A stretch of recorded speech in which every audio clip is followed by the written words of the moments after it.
চিকিৎসকবৃন্দ, আপনারা নিশ্চয়ই ভালো আছেন। আজকের এন্ডোক্রাইন ফিজিওলজি অংশে আপনাকে স্বাগতম জানিয়ে আমরা আজকের ক্লাস শুরু করতে যাচ্ছি। এন্ডোক্রাইন ফিজিওলজি অংশটি রেসিডেন্সি পরীক্ষায় ফিজিওলজির পার্ট হিসেবে আসে। এন্ডোক্রাইন ফিজিওলজি থেকে প্রশ্ন খুব ইম্পর্টেন্ট প্রশ্ন আসে, অনেকগুলো প্রশ্ন আসে। আপনার 5 থেকে 8টি প্রশ্ন যদি এসেছিল, সর্বনিম্ন এসেছে 5টি, সর্বোচ্চ 8টি প্রশ্ন এসে থাকে। এন্ডোক্রাইন ফিজিওলজি এই অংশটি আমরা আজকে আপনাদের সহজীকরণ বা খুব সহজে কিভাবে এটাকে ক্যাপচার করা যায়। আপনি ফিজিওলজি অংশে ফার্স্ট ইয়ার সেকেন্ড ইয়ারে যখন পড়াশোনা করেছেন, ফার্স্ট টার্ম সেকেন্ড টার্ম এই টার্মগুলোতে অতিক্রম করে এসে যখন থার্ড টার্ম এন্ডোক্রাইন ফিজিওলজি অংশটা পড়েছেন বা এন্ডোক্রাইনোলজি অংশটা পড়েছেন, আমি জানি আপনার কাছে খুব ভালো লেগেছে, কারণ এন্ডোক্রাইনোলজি অংশটা অঙ্কের মতো করতে গেলে খুব ভালো লাগতো। ভালো লাগার পর এটা মাথায় গেঁথে যেত এবং অনেকেই এন্ডোক্রাইনোলজিস্ট হওয়ার স্বপ্ন দেখেছেন। আমার সামনে আজকে যারা আছেন তারা অনেকে এন্ডোক্রাইনোলজিতে পরীক্ষা দিবেন এবং ভবিষ্যতে এন্ডোক্রাইনোলজিস্ট হিসেবে আত্মপ্রকাশ করবেন। প্রিয় চিকিৎসক বিন্দু, আপনাদেরকে ভবিষ্যতে এন্ডোক্রাইনোলজিস্ট এবং আপনার যারা এন্ডোক্রাইনোলজিস্ট হবেন না কিন্তু এন্ডোক্রাইনোলজির প্রতি ইন্টারেস্ট আছে তাদেরকে সহ, যারা এন্ডোক্রাইনোলজির প্রতি একদম ইন্টারেস্ট না, একটু ভালো লাগে না, তাদেরকে সবাইকে স্বাগতম জানিয়ে আজকে আমাদের ক্লাস শুরু করছি এন্ডোক্রাইন ফিজিওলজি। চলেন আমরা দেখি এন্ডোক্রাইন ফিজিওলজির কন্টেন্ট গুলা কি কি। যে আমাদের এই প্রিন্সিপাল এন্ডোক্রাইন গ্ল্যান্ড গুলা কি কি আছে আমাদের বডিতে। হাইপোথ্যালামাস, একদম মাথার উপরে আকাশ, মাথার উপরে ছাদ, ছাদের উপরে সেই আকাশটা, তার নাম হচ্ছে হাইপোথ্যালামাস।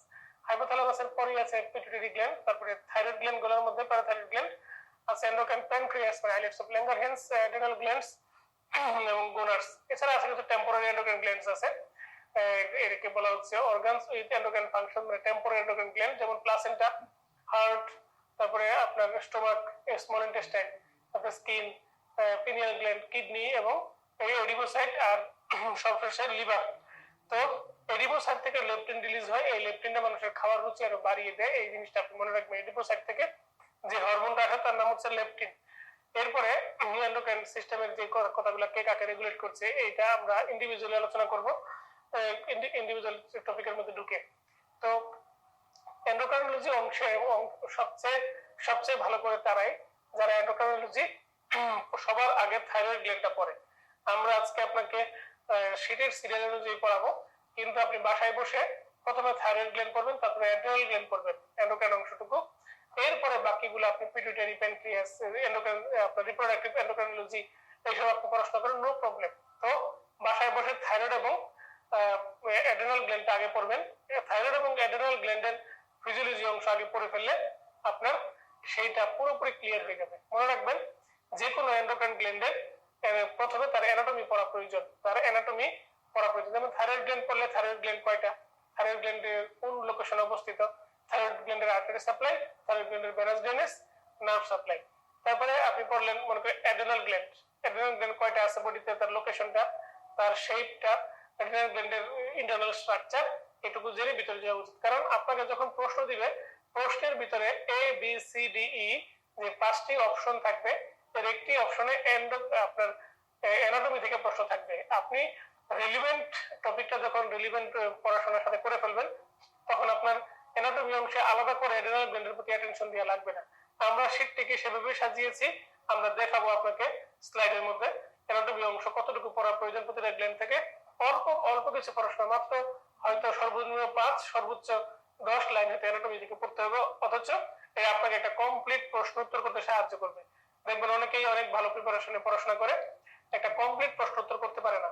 5টার মধ্যে 4টা অপশন হয়, 3টা অপশন হয়, 2টা অপশন মিস হয়ে যায়, এভাবে এই অপশনগুলো কোত্থেকে দিয়েছে। সো এই কমপ্লিট অপশন যাতে পারেন সেই ব্যবস্থা নিয়ে আমরা আজকে আপনাদের সামনে হাজির হয়েছি, আপনাদের সামনে নিয়ে দাঁড়িয়েছি এন্ডোক্রাইনোলজি। আমরা এর ফাঁকে ফাঁকে কিছু রিলেভেন্ট আপনাকে অ্যানাটমি পড়াবো, এর ফাঁকে ফাঁকে কিছু রিলেভেন্ট প্যাথোলজি পড়াবো, এর ফাঁকে ফাঁকে কিছু রিলেভেন্ট মেডিসিন পড়াবো, সার্জারি তো আমরা আপনাদেরকে পড়াবো। সুতরাং একটা কম্প্যাক্ট একটা শিডিউল নিয়ে আপনাদের সামনে আমি হাজির হয়েছি এন্ডোক্রাইন ফিজিওলজি অংশে। সবাইকে আরো একবার স্বাগতম জানিয়ে আমরা সামনের দিকে এগিয়ে যেতে চাই, আমরা হারিয়ে যেতে চাই এন্ডোক্রাইনোলজি অংশে। তাহলে আমরা দেখি এন্ডোক্রাইন গ্ল্যান্ডগুলোর কি কি সেল থেকে কি কি হরমোন রিলিজ হয়। হাইপোথ্যালামাস এক locally near the site of secretion, বেশিরভাগ ক্ষেত্রে সাইট অফ সিক্রেশনের কাছাকাছি সে কাজ করে। মূলত হাইপোথ্যালামাসের হরমোনগুলো পিটুইটারি গ্ল্যান্ডের উপর কাজ করে এবং সে রিলিজিং হরমোন রিলিজ করে মেইনলি। তারপরে দেখেন পিটুইটারি গ্ল্যান্ড, তার তিনটা অংশ, অ্যান্টেরিয়র লোব, মিডিল বা ইন্টারমিডিয়েট লোব, আর একটা হচ্ছে posterior lobe. Anterior middle lobe থেকে হরমোনগুলো সিক্রেট হয়। পোস্টেরিয়র লোব যেটা আছে বা পোস্টেরিয়র পিটুইটারি যেটা, সেটা হাইপোথ্যালামাসের হরমোনগুলো তার কাছে জমা রাখে, তার নাম হচ্ছে এডিএস এবং অক্সিটোসিন, আপনারা জানেন। এরপরে দেখা যাচ্ছে থাইরয়েড গ্ল্যান্ড, তারপরে parathyroid gland, islets of Langerhans. আমরা যাব অ্যাড্রিনাল গ্ল্যান্ড, অ্যাড্রিনাল কর্টেক্স থেকে কিছু হরমোন আসে, অ্যাড্রিনাল মেডুলা থেকে কিছু হরমোন আসে, তারপরে আপনার গোনাডাল হরমোন, টেস্টিস এবং ওভারি। প্লাসেন্টা যেহেতু আমরা টেম্পোরারি এন্ডোক্রাইন গ্ল্যান্ড বলেছি, এখান থেকে কিছু হরমোন আসে, তার নামগুলো আমরা দেখিয়েছি আপনাদের পেজ নাম্বার 2 তে আপনি পাবেন। এরপরে আমরা কিছু পেজ নাম্বার 3 তে কিছু এটিপিক্যাল টপিক আমরা আপনাদেরকে দিয়েছি পেজ নাম্বার 3 তে। তো এটিপিক্যাল টপিক গুলো খুব ইম্পর্টেন্ট। এই এটিপিক্যাল টপিক গুলো থেকে পরীক্ষায় প্রশ্ন আসে, পরীক্ষায় প্রশ্নগুলো নির্যাস থেকে আসে। এটা আমি আপনাদের জন্য তৈরি করেছি নিজের হাতে সাজিয়ে গুছিয়ে দিয়েছি আপনাদের, যাতে এই টপিক গুলো খুঁজতে গিয়ে আপনার হারিয়ে যেতে না হয়, আপনি বইয়ের ভাঁজে পুস্তকের পাতায় হারিয়ে না যান। হ্যাঁ, যদিও আপনার প্রিয় গান হারিয়ে যেতে চাই তোমাদের রাস্তায় আপনি হারিয়ে যান, আমি আপনাকে আমাদের বাসায় নিয়ে আসবো, কিন্তু বইয়ের চিপায় বা আপনি পুস্তকের ভাঁজে যেন হারিয়ে না যান। তো আমাদের এই যে এটিপিক্যাল কিছু প্রশ্ন, অথচ অত্যন্ত কিউট লুকিং প্রশ্ন, এই প্রশ্নগুলোকে আমরা খুবই আদুরে প্রশ্ন বলে থাকি। দেখেন, hormones maintain circadian rhythm. Circadian রিদমের আরেকটা নাম হচ্ছে বায়োলজিক্যাল ক্লক। সার্কেডিয়ান রিদমের আরেকটা নাম কি? Biological clock. সার্কেডিয়ান রিদমের আরেকটা নাম কি বলেন? Biological clock. তো এই হরমোনগুলো আমাদের বডিতে এমনি বায়োলজিক্যাল ক্লক সে মেইনটেইন করে, এমনি বায়োলজিক্যাল ক্লক মেইনটেইন করে। এই বায়োলজিক্যাল ক্লক মেইনটেইনকারী হরমোনকে বলা হয় circadian rhythm hormone or biological clock maintaining hormone. তো এরা আমাদের বডিতে নির্দিষ্ট একটা টাইম মেইনটেইন করে রিলিজ হয়। সকালে হলে সকালেই, দুপুরে হলে দুপুরেই, আর্লি নাইটে, লেট নাইটে হলে লেট নাইটে। একে বলা হয় বায়োলজিক্যাল ক্লক বা সার্কেডিয়ান রিদম। যে নামে আসুক, আপনি পরীক্ষায় দুটো হরমোন আনসার কোন, কর্টিসল এবং মেলাটোনিন। তবে বায়োলজিক্যাল ক্লকের বাংলা কি? দেহ ঘড়ি। তো দেহ ঘড়ির সন্ধান প্রথম কে পেয়েছেন? মনসুর বয়াতি। মনসুর বয়াতি একটা গানে বলেছেন, মন আমার দেহ ঘড়ি সন্ধান করি কোন মিস্ত্রি বানাইয়াছে, মন আমার দেহ ঘড়ি একখান চাবি মাইরা দিছে ছাইরা জনম ধরে চলতে আছে, মন আমার দেহ ঘড়ি। সেই দেহ ঘড়ির সন্ধান এন্ডোক্রাইনোলজিতে আমরা পাইলাম, কর্টিসল এবং মেলাটোনিন। মনে থাকবে কিনা বলেন, প্রিয় চিকিৎসক আপনাকে বলছি, মনে থাকবে কিনা? এরপরে আমরা যাব পরবর্তী প্রশ্ন, পালসেটাইল হরমোন। সারাদিন একটা নির্দিষ্ট সময় অন্তর অন্তর একটা লেভেলের হরমোন বের হয়। সারাদিনের মধ্যে নির্দিষ্ট এক টাইম বা দুই টাইমে যেটা বেরোয় তার নাম হচ্ছে বায়োলজিক্যাল ক্লক।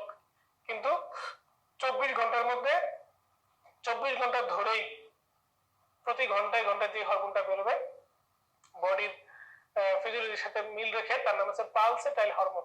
পরীক্ষায় প্রশ্ন এসেছিল রেসিডেন্সি পরীক্ষায়, hormone secreting as pulsatile fashion.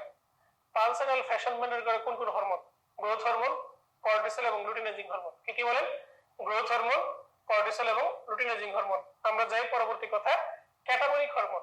আমাদের দেহকে ক্রমাগত ভেঙে চলেছে কারা? আমাদের দেহকে ভেঙে চুরে ভেঙে গুঁড়ো গুঁড়ো করছে কারা? তার নাম হচ্ছে ক্যাটাবলিক হরমোন। ক্যাটাবলিক হরমোনগুলো আমাদের দেহকে ভেঙে চুরে ভেঙে গুঁড়ো গুঁড়ো করছে। তো এই গুঁড়ো গুঁড়ো করা, চুরে ভেঙে গুঁড়ো গুঁড়ো করা আমাদের বডিকে কন্টিনিউয়াসলি ভেঙে চলা হরমোনের নাম হচ্ছে গ্লুকাগন। তারপরে কর্টিসল, থাইরক্সিন এবং 4 নম্বরে আপনার লিখতে হবে ক্যাটাকোলামাইন। 4 নম্বরে লেখেন ক্যাটাকোলামাইন, এক্ষুনি লিখেন ক্যাটাকোলামাইন। যদি আপনার হাতের কাছে শীট না থাকে, আপনি ভিডিওটা পজ করেন, পজ করে গিয়ে আপনি এই কথাটা লিখে আপনার শীট নিয়ে এসে লেখেন। আপনার হাতে বাচ্চা থাকলে এক হাতে বাচ্চা, আরেক হাতে ধরে লিখেন। আপনার হাতে চা থাকলে চাটাকে টেবিলের উপর রেখে তারপরে লিখেন, এক্ষুনি লিখেন। এরপরে আসেন ক্যাটাবলিক হরমোন জানছেন, তার পাশে ডান পাশে দেখেন একটা ফাঁকা জায়গা আছে আপনার শীটে, এখানে অ্যানাবলিক হরমোন কারা লেখা উচিত? অ্যানাবলিক হরমোন কারা আপনার লেখা উচিত? তো গ্লুকাগনের ভাইয়ের নাম কি? ইনসুলিন। তাহলে ইনসুলিন 1 নম্বরে লেখেন। কর্টিসল লেখছেন, স্টেরয়েড হরমোনগুলো সবসময় অ্যানাবলিক হরমোন এক্সেপ্ট কর্টিসল। 2 নম্বরে লেখেন all steroid hormone except cortisol. Anabolic হরমোনের মধ্যে 2 নম্বরে লেখেন all steroid hormone except cortisol. 3 নম্বরে লেখেন গ্রোথ হরমোন। 3 নম্বরে কি লিখবেন? Growth hormone. ঠিক আছে, 3 নম্বর হচ্ছে গ্রোথ হরমোন। তাহলে দেখেন এর ক্যাটাবলিক হরমোন কিভাবে আমরা বুঝি? থাইরক্সিন যদি কারো শরীরে বেড়ে যায় তার নাম আমরা বলি থাইরোটক্সিকোসিস। এই থাইরোটক্সিকোসিস রোগীরা এটা কি বলে? বলে আমি প্রচুর খাই তারপরে আমার শরীরটা শুকিয়ে যাচ্ছে, কারণ ক্যাটাবলিজম হচ্ছে, বডিতে মাসল ব্রেকডাউন হচ্ছে, তাকে ভেঙে চুরে ভেঙে গুঁড়ো গুঁড়ো করছে। এই জন্য তার শরীরে প্রচুর পরিমাণে এনার্জি উৎপন্ন হয়, শরীর হট হয়ে যায়, গরম হয়ে যায়, ফলে নিজের বডির ভিতরের গরম আর বাইরের গরম যখন মিলেমিশে একাকার হয়ে যায় সে গরম সহ্য করতে পারে, বলে হিট ইনটলারেন্স। আর হাইপোথাইরয়েডিজম এই ঘটনা ঘটনা তাকে বলে কোল্ড ইনটলারেন্স। তো অনেক মজার মজার পড়াশোনা আছে এই এন্ডোক্রাইনোলজিতে, সেই পড়াশোনাগুলো অঙ্কের মতো মিলে যায়। অঙ্ক যেভাবে যেভাবে ফলাফলে এসে মিলে যায় সেভাবে এই অঙ্কগুলো মিলে যায়, তবে জীবনের সরল অঙ্কের মতো নয়। সরল অঙ্কের ফলাফল বেশিরভাগ ক্ষেত্রে শূন্য হয়, মাঝে মাঝে 1 হয়, তবে এই অঙ্কের ফলাফল অনেক সুন্দর একটা ফলাফল আসবে যার নাম হবে এন্ডোক্রাইনোলজি, এবং এর পরবর্তীতে আপনার হবে এমডি এমএস কোর্সে চান্স। সুতরাং আমরা ফিরে যাব আমাদের ছন্দবদ্ধ আলোচনায়। পরবর্তী টপিক হচ্ছে 4 নম্বর টপিক, গ্লাইকোপ্রোটিন হরমোন কারা। চমৎকার একটা প্রশ্ন পরীক্ষায় এসে থাকে। আমি আমি বহুদূর ঘুরে ফিরে শূন্য নদীর তীরে রহিনু পুরি, যাহা ছিল নিয়ে গেল সোনার তরী। এই যে বহুদূর পথ হেঁটে এসে আমি এই গ্লাইকোপ্রোটিন হরমোন গুলো আপনাদের জন্য তুলে এনেছি, দিয়েছি আপনাকে উপহার। এই গ্লাইকোপ্রোটিন হরমোন গুলো হচ্ছে 4টা। আরো 2টি হরমোনের নাম আমি এখানে দেইনি, কারণ আপনাকে আমি কি দিব স্পেশালি যাতে আমার কণ্ঠ থেকে হরমোনের নামগুলা শুনে আপনি মনে রাখতে পারেন এবং আপনি হবেন স্পেশাল। আপনি মানুষটা স্পেশাল, আমি দিচ্ছি আপনাকে স্পেশাল উপহার।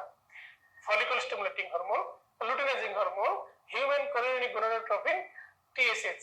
তারপরে লিখবেন 2টা পয়েটিন, 5 নম্বরে লেখেন ইরিথ্রোপয়েটিন, 6 নম্বরে লেখেন থ্রম্বোপয়েটিন। ইরিথ্রোপয়েটিন এবং থ্রম্বোপয়েটিন। ইরিথ্রোপয়েটিন কি করে? আরবিসি প্রোডাকশনে হেল্প করে। আর থ্রম্বোপয়েটিন কি করে? প্লাটিলেট তৈরি করে।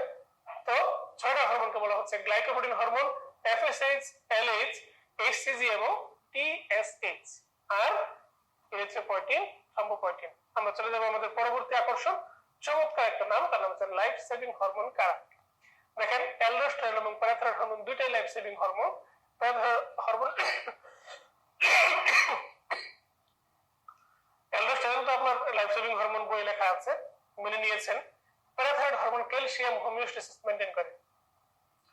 ক্যালসিয়াম লেভেল যদি বডিতে অনেক কমে যায় তো লেরিনজিয়াল স্পাজম হয়ে লেরিংসটা বন্ধ হয়ে যাবে এবং পেশেন্টকে ট্রাকিওস্টমি বা ক্রিকোথেরাপি করা ছাড়া বাঁচানো সম্ভব না। খুব খুব লাইফ সেভিং হরমোন। এরপরে আসেন ইমার্জেন্সি হরমোন বা স্ট্রেস হরমোন হচ্ছে কর্টিসল। এসেনশিয়াল গ্ল্যান্ড হচ্ছে প্যারাথাইরয়েড গ্ল্যান্ড। হরমোনের ক্লাসিফিকেশন হলো আমরা পেজ নাম্বার 4। খুব ইম্পর্টেন্ট একটা প্রশ্ন, প্রতি বছর একটি প্রশ্ন আসে হরমোনের ক্লাসিফিকেশন থেকে। আপনি খেয়াল করলে দেখবেন এই হরমোনের ক্লাসিফিকেশনের মধ্যে মূলত 3টি প্রশ্ন পরীক্ষায় এসেছিল। প্রথম প্রশ্ন হচ্ছে প্রোটিন পলিপেপটাইড হরমোন, দ্বিতীয় প্রশ্ন এসেছে গ্লাইকোপ্রোটিন হরমোন থেকে, তৃতীয় প্রশ্ন এসেছে স্টেরয়েড হরমোন থেকে। তো 3টি টপিক থেকে প্রশ্ন এসেছে। প্রোটিন পলিপেপটাইড আর আপনার peptide hormone amino acid tyrosine derivative একটা হেডলাইন, এখান থেকে একটি প্রশ্ন এসেছে। গ্লাইকোপ্রোটিন হরমোন থেকে একটি প্রশ্ন এসেছে। প্রশ্ন এসেছে স্টেরয়েড হরমোন কারা। চলুন আমরা ধাপে ধাপে দেখে নেই কারা কি ধরনের hormone. On the basis of chemical nature আমরা হরমোনকে 6টি ভাগে ভাগ করে থাকি। তো তার প্রথম ভাগ হচ্ছে প্রোটিন হরমোন। প্রোটিন হরমোন কাকে বলে? যার অ্যামিনো অ্যাসিডের সংখ্যা 100-র বেশি তাকে বলা হচ্ছে প্রোটিন হরমোন। এর মাঝে আমরা মনে রাখবো গ্রোথ হরমোনের নামটা। গ্রোথ হরমোনের অ্যামিনো অ্যাসিড কয়টা? 191টা। গ্রোথ হরমোনের অ্যামিনো অ্যাসিড কয়টা আছে প্রিয় চিকিৎসক আপনি বলুন? 191টি। মনে রাখবো প্রোলেকটিন, মনে রাখবো হিউম্যান প্লাসেন্টাল ল্যাকটোজেন। তো গ্রোথ হরমোনটা মনে রাখতেই হবে, বাকিগুলো ভুলে গেলে কিছু বলবো না আমি, গ্রোথ হরমোন মনে রাখতেই হবে। তো আমরা যাবো আমাদের পরবর্তী আয়োজন পলিপেপটাইড হরমোন, অর্থাৎ যার অ্যামিনো অ্যাসিডের সংখ্যা 100-র কম কিন্তু 10-এর বেশি। এখানে অনেকগুলো নাম দেওয়া আছে, তবে মনে রাখতে হবে আপনাকে এসিটিএইচ এর নাম, মনে রাখতে হবে ইনসুলিন, গ্লুকাগন। এরা দুই ভাই একসাথে থাকে, বৈশিষ্ট্য একই রকম, তবে একজন একজনের বিপরীত। একজন হ্যাঁ বলে আরেকজন না। একজন গ্লুকোজের উপর গ্লুকোজ কমালে একজন গ্লুকোজ বাড়ায়। কি পরিমাণ শত্রু তারা! তবে একটা লেভেলে ইনসুলিন যদি গ্লুকোজ কমাতেই থাকে তখন এক সময় গ্লুকাগন এসে গ্লুকোজ বাড়ায়। আবার গ্লুকাগন গ্লুকোজ বাড়াতেই আছে, তখন ইনসুলিন এসে গ্লুকোজ কমায়। তাহলে ইনসুলিন কিন্তু গ্লুকাগনকে ডেকে নিয়ে আসে, গ্লুকাগন আবার ইনসুলিনকে ডেকে নিয়ে আসে। ভাই তো দেখবেন রাজনৈতিক ভাবে দুইজন ভাই যদি একে অপরের শত্রু ভাবাপন্ন হয়, বাজারে রাস্তায় বা কোনো জায়গায় গ্যাঞ্জাম হলে ভাইকে বলে আজকে বাজারে বের হওয়ার দরকার নাই, অপর ভাই তাকে শাসন করে যে আজকে গঞ্জে যাওয়ার দরকার নাই। এরকম আর কি ইনসুলিন আর গ্লুকাগন। আমাদেরকে মনে রাখতে হবে আরেকটা হরমোনের নাম, তার নাম হচ্ছে ক্যালসিটোনিন এবং প্যারাথাইরয়েড হরমোন। এই 5টি হরমোনের নাম মনে রেখে আমরা দৃপ্ত পায়ে সামনে এগিয়ে যাব, জয় বাংলা বলে আগে বাড়বো। আমরা যাই পরবর্তী কথা হচ্ছে গ্লাইকোপ্রোটিন হরমোন। গ্লাইকোপ্রোটিন হরমোন 6টা আমরা আপনাকে আগেই পড়িয়ে দিয়েছি, এখন আমরা শুধু আদায় করে নিব। আমার সাথে সাথে বলেন FSH, LH, TSH, HCG এবং থ্রম্বোপয়েটিন ইরিথ্রোপয়েটিন বা ইরিথ্রোপয়েটিন থ্রম্বোপয়েটিন, সেটা হচ্ছে গ্লাইকোপ্রোটিন হরমোন। তো পেপটাইড হরমোন কারা? পেপটাইড হরমোন, একটা কথা এখানে আমি বলে রাখি, গ্লাইকোপ্রোটিন হরমোন এই ব্যাপারটা কিন্তু বইয়ের মধ্যে আলাদা করে দেয়া নাই, এটা আমি দিয়েছি আপনাদের জন্য শুধুমাত্র যাতে আপনি প্র্যাকটিস করেন। এটা প্রোটিন হরমোনের পার্ট হিসেবে আলোচনা হয়, আমি দিয়েছি আপনাকে প্র্যাকটিস করার জন্য, কারণ পরীক্ষায় এইভাবে প্রশ্নটা এসেছিল এবং মাঝে মাঝেই এসে থাকে। ঠিক আছে, এই চারটা হরমোনের পাশাপাশি আপনি ইরিথ্রোপয়েটিন এবং থ্রম্বোপয়েটিনের নামটাও লিখে নেবেন। ঠিক আছে, এরপর আসেন পেপটাইড হরমোন কারা? যাদের অ্যামিনো অ্যাসিডের সংখ্যা 10 এর কম কিন্তু 2 এর বেশি, 2 থেকে 10। এখানে আমরা এডিএইচ এবং অক্সিটোসিনের নাম যদি আপনি মনে না করতে পারেন, রাস্তার মধ্যে দেখা হইলে আপনাকে আমি বকা দিব, তবে অপমান করব না, সেই বকা হবে ভালোবাসার বকা, আপনার কাছ থেকে এটা আদায় করে নেয়ার বকা, এবং পড়া ধরে পড়া না পারলে আবার শিখিয়ে দেওয়া হবে এবং আবারও পড়া ধরা হবে, এরকম একটা বকা। তো এডিএইচ এবং অক্সিটোসিন তাদের অ্যামিনো অ্যাসিডের সংখ্যা 9টা অ্যামিনো অ্যাসিড 9 জনের সাথে বন্ড ফর্মেশন করে, এজন্য একে বলা হয় ননাপেপটাইড। আমরা যাব পরবর্তী আয়োজন, অ্যামিনো অ্যাসিড ডেরিভেটিভস হরমোন কারা বা অ্যামিনো অ্যাসিড টাইরোসিন ডেরিভেটিভ, মানে এখানে অ্যামিনো অ্যাসিডের সংখ্যা মাত্র একটা। মনে রাখবো TTC, teachers training college, thyroxine মানে T3T4, থাইরক T3T4, আর হচ্ছে ক্যাটাকোলামাইন T3T4, TTC মানে ক্যাটাকোলামাইন। ক্যাটাকোলামাইনের মধ্যে কয়টা হরমোন আছে?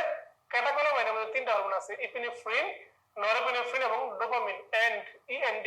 ইপিনেফ্রিন, নরএপিনেফ্রিন এবং ডোপামিন, ইপিনেফ্রিন, নরএপিনেফ্রিন এবং ডোপামিন। ইপিনেফ্রিন আরেকটা নাম কি? অ্যাড্রেনালিন। নরএপিনেফ্রিন আরেকটা নাম কি হলো তাহলে? নরঅ্যাড্রেনালিন। আমার সামনে যারা আছেন অনেকেই এই ড্রাগ দুটো প্র্যাকটিস করেছেন বিভিন্ন সময়ে, যারা মূলত আইসিইউ তে কাজ করে থাকেন তাদের এই প্র্যাকটিসটা খুব বেশি, যারা আইসিইউ তে কাজ করেননি তারাও কেউ কেউ এই ড্রাগটা প্র্যাকটিস করে থেকেছেন। অ্যাড্রেনালিন, নরঅ্যাড্রেনালিন, কার্ডিয়াক অ্যারেস্টের সময় অ্যাড্রেনালিন ইউজ করা হয়, ব্লাড প্রেশার কমে গেলে বা সেপটিক শকে গেলে কোনো পেশেন্ট নরঅ্যাড্রেনালিন ইউজ করা হয়, কার্ডিওজেনিক শকে গেলে ডোপামিন বা ডোবুটামিন ইউজ করা হয়। তো এই নামগুলো আপনার পরিচিত, এদেরকে একসাথে বলা হচ্ছে ক্যাটাকোলামাইন। এরা কিন্তু hormone, amino acid tyrosine derivative hormone. ঠিক আছে, এখন আমরা যাব পরবর্তী আয়োজন, আমাদের সুন্দর একটা প্রশ্ন পরীক্ষা এসে থাকে প্রায়ই, তার নাম হচ্ছে স্টেরয়েড হরমোন। স্টেরয়েড হরমোনের মধ্যে এই কোলেস্টেরল থেকে তৈরি হয়, এই প্রশ্ন পরীক্ষা এসেছিল।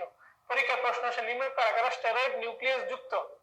স্টেরয়েড নিউক্লিয়াস যুক্ত কথাটা বললে কোলেস্টেরল সহ, বা কোলেস্টেরল নিউক্লিয়াস যুক্ত সাবস্টেন্স বললে স্টেরয়েড সহ আনসার হবে। কিন্তু যদি বলে নিম্নের কারা কোলেস্টেরল নিউক্লিয়াস যুক্ত হরমোন, তখন শুধু হরমোনের নামগুলো ট্রু হবে, অন্যগুলো ট্রু হবে। আপনি অপশনটা পরে নিয়ে ট্রিকি অপশন, যাতে একটা অপশন বলে দিতে আপনার আরেকজন এগিয়ে যাবে, আপনার সামনে এগিয়ে যাবে, যে পথ দেখায় সে এগিয়ে থাকে। আমরা পথ দেখাচ্ছি, আমরা এগিয়ে থাকবো, এগিয়ে থেকে আপনাকে শান্তির পায়রা উড়াবো, আপনার সামনে শান্তির পতাকা উড়াবো এবং আপনাকে দুহাত বাড়িয়ে দুবাহু ছড়িয়ে স্বাগতম জানাবো। দেখি আমরা স্টেরয়েড হরমোনগুলো কারা?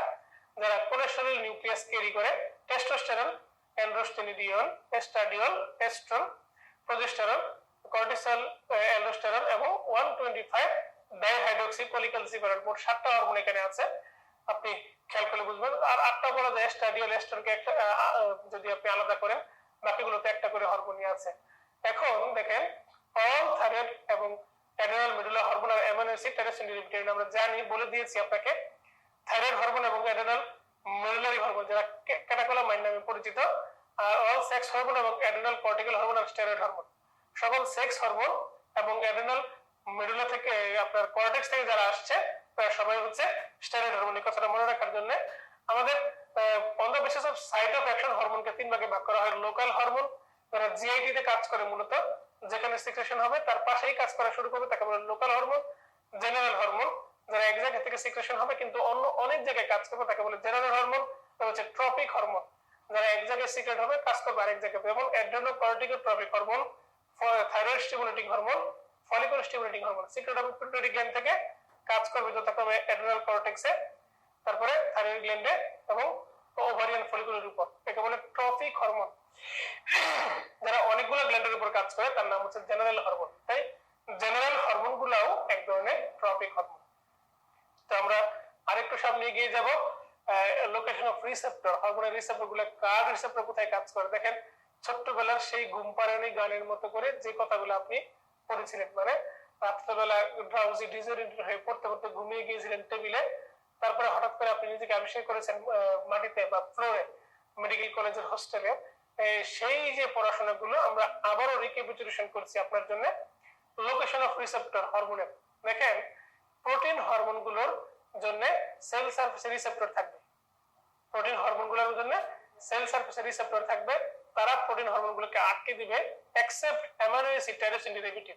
কারণ এই প্রোটিনগুলো একদম ছোট, একটা মাত্র অ্যামাইনো অ্যাসিড থাকে, তাই সে আমাদের সেলের সারফেসে যে চ্যানেলগুলো থাকে লিক চ্যানেল দিয়ে সে ভিতরে ঢুকে যায়।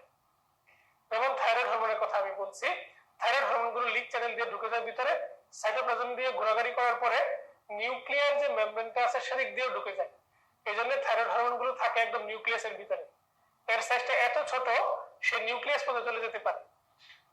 স্টেরয়েড হরমোন যেগুলো আছে এরা সবাই সাইটোপ্লাজমে অবস্থান করে, কারণ কি সেল মেমব্রেনের তৈরি হয় কি দ্বারা, স্টেরয়েড দ্বারা, লিপিড দ্বারা। এই লিপিডের মধ্যে ডিজলভ হয়ে সে ভিতরে চলে যায়। এই জন্য স্টেরয়েড এবং থাইরয়েড হরমোনকে বলা হয় ইন্ট্রাসেলুলার হরমোন, মানে সেলের ভিতরে তারা বাস করে। ইন্ট্রাসেলুলার হরমোন তারা সেলের ভিতরে বসবাস করে বলে তাকে বলা হয় ইন্ট্রাসেলুলার হরমোন। এখন দেখেন হরমোনের রিসেপ্টর দুই জায়গায় থাকে, ইন্ট্রাসেলুলার আর একটা হচ্ছে এক্সট্রাসেলুলার। ইন্ট্রাসেলুলার হরমোনগুলো দুই প্রকার, সাইটোপ্লাজমিক আর একটা হচ্ছে নিউক্লিয়াস। সাইটোপ্লাজম থেকে থাইরয়েড হরমোনগুলো নিউক্লিয়াসে গেলেও স্টেরয়েড গুলো যেতে পারে না, কারণ তার চারপাশের যে লেয়ারটা নিউক্লিয়ার মেমব্রেনটা সেটা তৈরি হয় গ্লাইকোপ্রোটিন দ্বারা। সেল মেমব্রেনটা লিপোপ্রোটিন দ্বারা তৈরি হলেও আমাদের নিউক্লিয়াসের মেমব্রেনটা, নিউক্লিয়ার মেমব্রেনটা গ্লাইকোপ্রোটিন দ্বারা তৈরি। এই জন্য সেখানে প্রোটিন হরমোন ঢুকবে কিন্তু স্টেরয়েড হরমোনগুলো ঢুকতে পারে না। সেলের সাইটোপ্লাজমে থাকুক বা সেলের নিউক্লিয়াসে থাকুক, এই হরমোনগুলোর সেকেন্ড মেসেঞ্জারের নাম হচ্ছে এমআরএনএ। এই হরমোনগুলোর সেকেন্ড মেসেঞ্জারের নাম কি? এমআরএনএ। এরা এমআরএনএ সেকেন্ড মেসেঞ্জার সিস্টেমের মাধ্যমে তারা কাজ করে। বুঝতে পেরেছেন? এখন আসেন সেল সারফেস রিসেপ্টর বা সেল মেমব্রেন রিসেপ্টর কার কার আছে।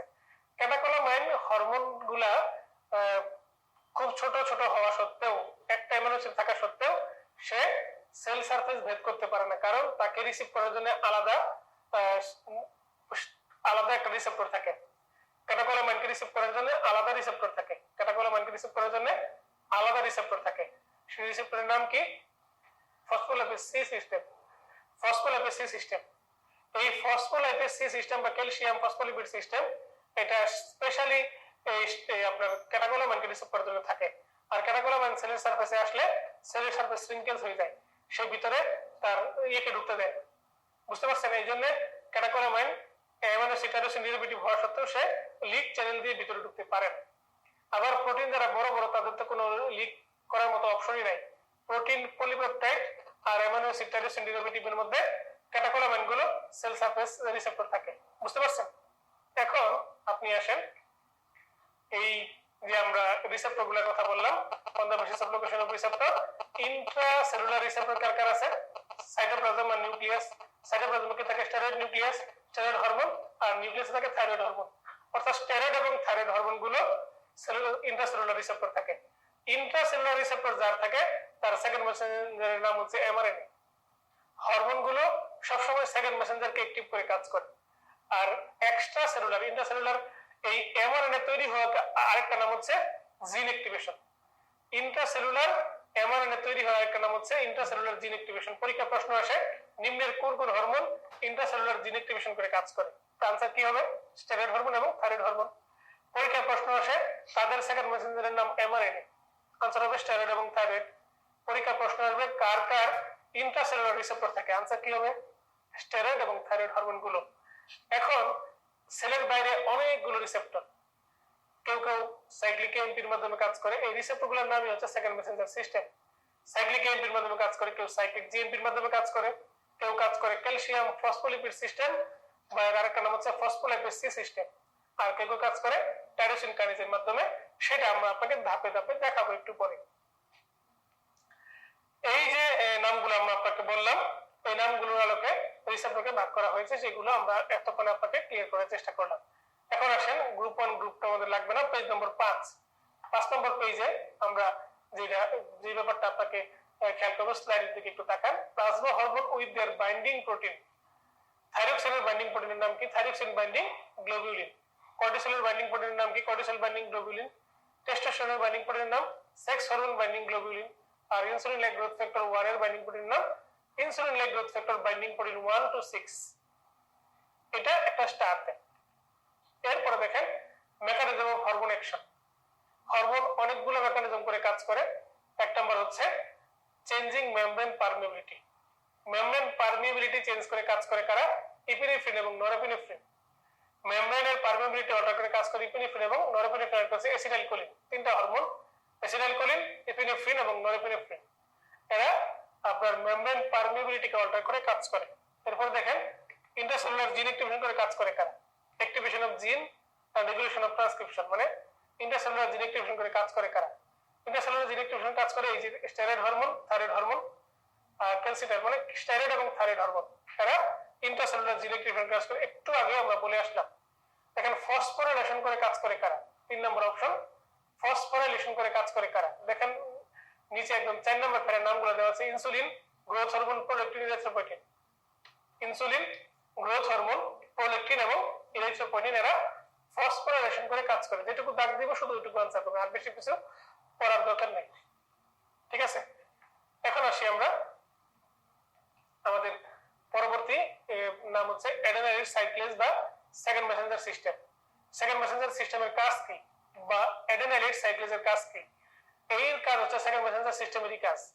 অ্যাডেনাইড সাইক্লেজ মানে হচ্ছে সাইক্লিক এমপি। সাইক্লিক এমপির কাজ জানা মানে হচ্ছে সকল সেকেন্ড মেসেঞ্জারের কাজ জানা। এক নম্বর কি অ্যাডেনাইড সাইক্লেজ বা সাইক্লিক এমপির কাজ কি? সাইক্লিক এমপি কজেস দেখেন increase membrane permeability. Increase membrane permeability, page নম্বর আপনি 7 এ যান। 7 নম্বর পেজে আমরা সাইক্লিক এমপির যে কাজটা দেখিয়েছি, সেই সাইক্লিক এমপির কাজটুকুই হচ্ছে সেকেন্ড মেসেঞ্জারের কাজ। প্রথম কাজ হচ্ছে সেকেন্ড মেসেঞ্জারের মেমব্রেন পারমিয়াবিলিটিকে ইনক্রিজ করা। দ্বিতীয় কথা কি? চেঞ্জেস এনজাইম অ্যাক্টিভিটি, এনজাইমের অ্যাক্টিভিটি চেঞ্জ করা। সিনথেসিস প্রোটিন, প্রোটিন তৈরি করে। Stimulate secretion of glands, gland থেকে সিক্রেশন বাড়ায়। Involve in contraction and relaxation phenomena in muscles. Involve in contraction এবং রিল্যাক্সেশন ফিনোমেনা অফ মাসল, মানে মাসলের কন্ট্রাকশন রিল্যাক্সেশন করলে মাসলের ভিতরে থাকা গ্ল্যান্ডগুলোর ভিতরে সিক্রেশনটা বাড়বে। সিক্রেশন বাড়লে সে প্রোটিন সিনথেসিসে হেল্প করবে। এই সব ধরনের কাজগুলো করা হচ্ছে সাইক্লিক এমপির কাজ। এই সাইক্লিক এমপির কাজগুলাই রিপ্রেজেন্ট করছে সেকেন্ড মেসেঞ্জার সিস্টেমের কাজ, কারণ সাইক্লিক এমপি একটা second Messenger system. Extra cellular যে সেকেন্ড মেসেঞ্জার গুলো থাকে এর মধ্যে সবচেয়ে পপুলার সেকেন্ড মেসেঞ্জার নাম হচ্ছে সাইক্লিক এমপি। ঠিক আছে, এখন আসি আমরা এই সেকেন্ড মেসেঞ্জার সিস্টেম কোন কোন হরমোনের সাথে কিভাবে কাজ করে। ইন্ট্রাসেলুলার হরমোনগুলোর সেকেন্ড মেসেঞ্জারের নাম কি? এমআরএনএ। এর একটা নাম কি? ইন্ট্রাসেলুলার জিন অ্যাক্টিভেশন। ওকে, মানে স্টেরয়েড এবং থাইরয়েড হরমোনগুলোর সেকেন্ড মেসেঞ্জারের নাম হচ্ছে এমআরএনএ। এখন আসেন cyclic MP. Cyclic MP extra cellular 90% হরমোনের সেকেন্ড মেসেঞ্জার সিস্টেম। বাকি 10% এর কারা? বাকি 10% এর অল্প কয়েকটা। দেখেন সাইক্লিক জিএমপি মাত্র দুইটা। সাইক্লিক জিএমপি মানে দুইটা, N A not applicable. N মানে নাইট্রিক অক্সাইড আর এ মানে এএমপি। মতান্তরে সাইক্লিক জিএমপিটা ওয়ান অফ দ্য সাইক্লিক এএমপির পার্ট। সাইক্লিক জিএমপিটা সাইক্লিক এএমপির পার্ট। তারপরে দেখেন calcium phospholipid system. Calcium phospholipid system, এটাকে আমরা মনে রাখার জন্য একটা নেমোনিক দিয়ে থাকি ভিসি গোস্ট। ভিসি গোস্ট মনে রাখার জন্য নেমোনিক দিয়ে থাকি VC ghost. Cyclic calcium phospholipid system VC ghost. VC ghost.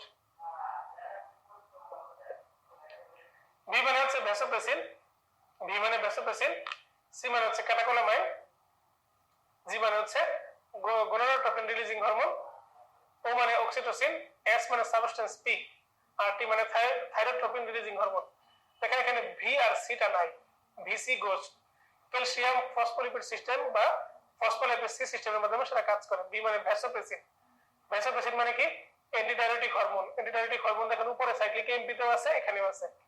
Antidiabetic hormone B one receptor cyclic এমপির উপর কাজ করে, আর বি2 রিসেপ্টর ক্যালসিয়াম ফসফোলিপিড সিস্টেমে কাজ করে, যারা ব্লাড ভেসেলে থাকে। ঠিক আছে, এরপরে আসেন টাইরোসিন কাইনেস। টাইরোসিন কাইনেসের জন্য মনে রাখবেন EPI, EPI erythropoietin, cartilage derived growth factor, insulin এবং insulin like growth factor, tyrosine kinase.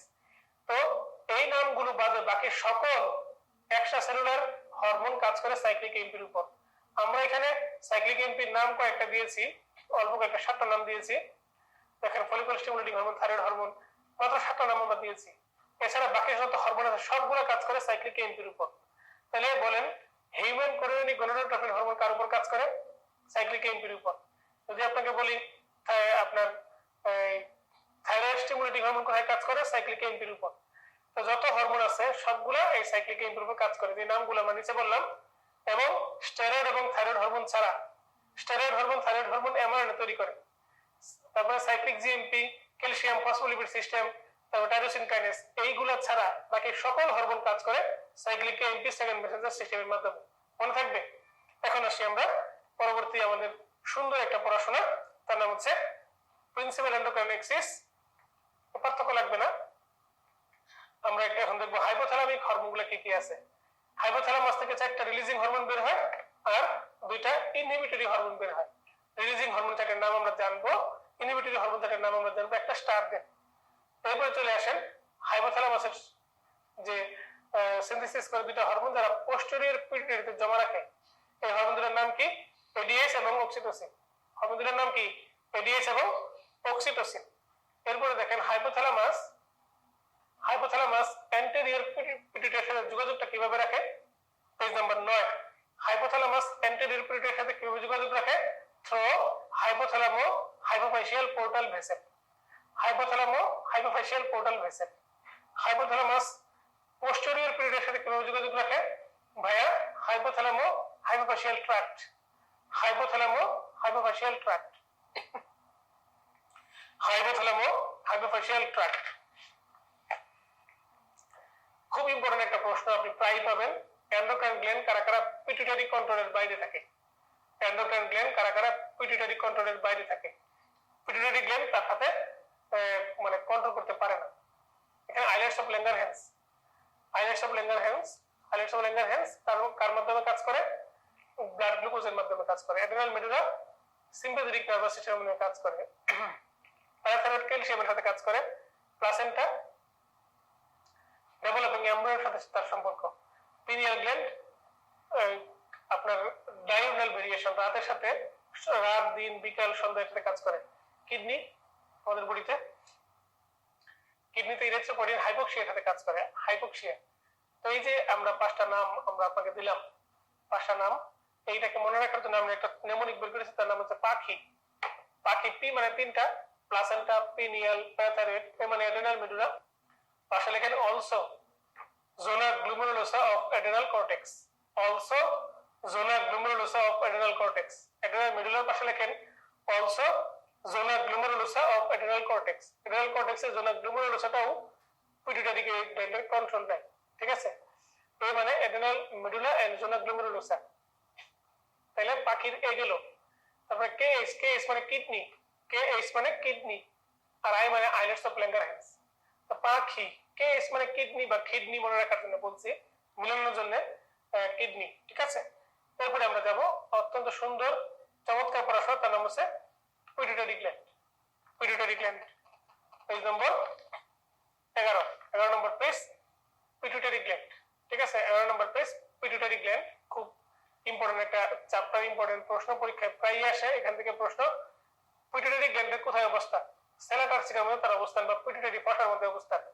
কোথেকে ডেভেলপ করে? রেপটিস পাউস থেকে ডেভেলপ করে।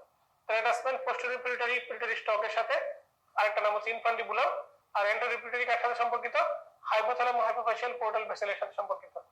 আর মাথার উপর কি থাকে? পিটুইটারি গ্ল্যান্ডের অপটিক কাইজা। নিচে কি থাকে? স্পাইনাল বোন। ডান এবং বামে স্পাইনাল বোনই থাকে, বডি অফ দ্য স্পাইনাল বোন। এর 2 ধরনের সেল আছে, adeno hypophysis, neuro hypophysis. Adeno hypophysis chromophilic chromophobic cell, আর নিউরো হাইপোফাইসিসে 1 লাখ আনমাইলিনেটেড সেক্রেটরি নিউরন আর পিটুইসাইট থাকে। এর ব্লাড সাপ্লাই কি? আর্টেরিয়াল সাপ্লাই সুপিরিয়র এবং ইনফেরিয়র হাইপোফাইশিয়াল আর্টারি। হাইপোফাইসিস মানে কি? Pituitary gland. এরা কার branch? Internal carotid artery branch. Main neighbouring dural venous sinus এসে ভেনাস ভেনাস দেয়, মূলত ক্যাভার্নাস সাইনাস থেকে আসে। মনে রাখবেন, পিটুইটারি ফেলিওর বলতে মূলত অ্যান্টেরিয়র পিটুইটারি ফেলিওরকে বোঝানো হয়। পিটুইটারি ফেলিওর বলতে মূলত অ্যান্টেরিয়র পিটুইটারি ফেলিওরকে বোঝানো হয়, পোস্টেরিয়র পিটুইটারি ফেলিওর হয় না, কারণ এই হরমোনগুলো কোথেকে রিলিজ হয়? এডিএস এবং অক্সিটোসিন হাইপোথ্যালামাস থেকে রিলিজ হয়, হাইপোথ্যালামাস থেকে রিলিজ হয়। ঠিক আছে, এই হরমোনগুলো হাইপোথ্যালামাস থেকে রিলিজ হয়। ঠিক আছে, এই জন্য এই পিটুইটারি গ্ল্যান্ড কেটে ফেললেও বা প্রবলেম হলেও হাইপোথ্যালামাস তার হরমোন রিলিজ করা বন্ধ করে না। ঠিক আছে, এটা তো টেম্পোরারিলি জমা রাখে। তো পিটুইটারি গ্ল্যান্ডের কি কি সেল টাইপ একটু ভালো করে খেয়াল করতে হবে। এখানে দুইটা স্টার দিতে হবে। ক্রোমোফিলিক সেল দেখেন গ্রানুলার আছে 50%, আর ক্রোমোফিলিক সেলকে বলা হয় অ্যাগ্রানুলার। তো ক্রোমোফিলিক সেলের মধ্যে অ্যাসিডোফিল সেল হচ্ছে 40% আর বেসোফিল 10%। অ্যাসিডোফিল সেলগুলোর মধ্যে সোমাটোট্রপ আর একটা হচ্ছে মেমোট্রপ, আর বেসোফিলিক সেলের মধ্যে থাইরোট্রপ আর একটা হচ্ছে গোনাডোট্রপ, আর ক্রোমোফিলিক সেল সবগুলো হচ্ছে কর্টিকোট্রপ। তারপরে এই কোন সেল থেকে কি আসে দেখেন, অ্যাসিডোফিল সেল সোমাটোট্রপ, এখান থেকে গ্রোথ হরমোন আসে। মেমোট্রপ থেকে আসে প্রোলেকটিন, আর বেসোফিলিক 10% এর মধ্যে থাইরোট্রপ আর গোনাডোট্রপ। থাইরোট্রপ থেকে থাইরোট্রপিন টিএসএইচ, আর গোনাডোট্রপ থেকে এফএসএইচ এলএইচ। ঠিক আছে, আর কর্টিকোট্রপ থেকে সিটিএইচ। বোঝা যাচ্ছে তার নামগুলোর সাথে। তো পিটুইটারি হরমোন অ্যান্টেরিয়র লোব থেকে এইগুলো আসে, পোস্টেরিয়র লোব থেকে এগুলো আসে। পোস্টেরিয়র লোবের হরমোনটা কিন্তু তার নিজস্ব হরমোন না, পোস্টেরিয়র হরমোনটা হচ্ছে হাইপোথ্যালামাসের হরমোন। ঠিক আছে, এখন আসি আমরা গ্রোথ হরমোন সম্পর্কে জানতে। Page number 12। Growth hormone amino acid কয়টা? 191টা, 191 অ্যামাইনো অ্যাসিড। পাশে লেখেন 191 amino acid, protein in nature, আর তার হাফ লাইফ হচ্ছে 6 থেকে 20 মিনিট। গ্রোথ হরমোনের হাফ লাইফ কত? 6 থেকে 20 মিনিট হচ্ছে তার হাফ লাইফ। গ্রোথ হরমোনের হাফ লাইফ কত? 6 থেকে 20 মিনিট।